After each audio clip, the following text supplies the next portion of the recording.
Paul George told his church once this story. It's brilliant. He said, imagine a king writes an edict. And in this edict, he pardons all the prostitutes in his kingdom. Okay, just follow me here.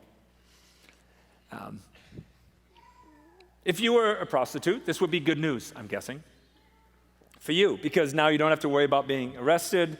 You don't have a criminal record anymore. You're pardoned. You're free. Woo! But what motivation would you have for stopping your ways, for changing your lifestyle, if all you had received was a pardon?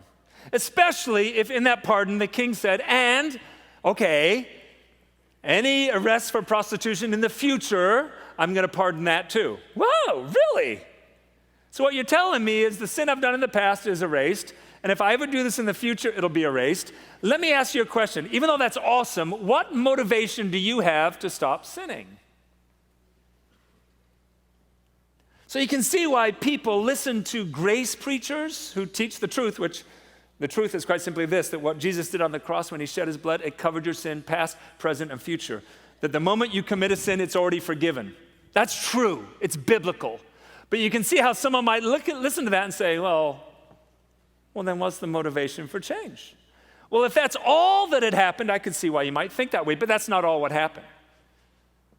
Bob George says, okay, so not only is there an edict, but imagine this. Imagine the king coming to you and personally offering his hand and asking you to be his wife. And now you're no longer a prostitute, but you're a queen. Now is there motivation for change in behavior? Yeah, absolutely there is. Because for a queen to do that, well, that would be behavior unbecoming of a queen. You're not that anymore. You're a queen now. So live out of who you are. And for that queen to go back to that behavior would be absolutely ridiculous. Why would she want to do that? One author has said, for a saint to sin, it's like temporary insanity. It's not who you are.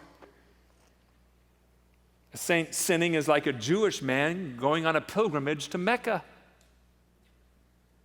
You would see him there and think, what are you doing here? You don't belong here. Or a Muslim man praying at the Wailing Wall. Can you imagine? In fact, in both those places, those things are illegal. You can't even do it. They're so out of sorts. A saint sinning is like a Cowboys fan cheering for the Eagles. Oh, see, that one connected. The whole Jewish-Muslim thing just... All right, sports. I'll go with sports. All right. No, if you're a true Cowboys fan, can you ever imagine cheering for the Eagles? It would be temporary insanity. You would have to find an explanation. What's wrong with me? What am I doing? It's not who I am. When you're a saint, you are predisposed to walking in holiness and righteousness. So that means a temptation comes your way, maybe to be sexually immoral. When the temptation comes your way, your first thought is, if I was still a sinner, I know what I'd do right now. But I'm not anymore. I've been transformed. That was my old person, dead and done away with. I've been created new. I am a holy one. In my spirit, I am pure.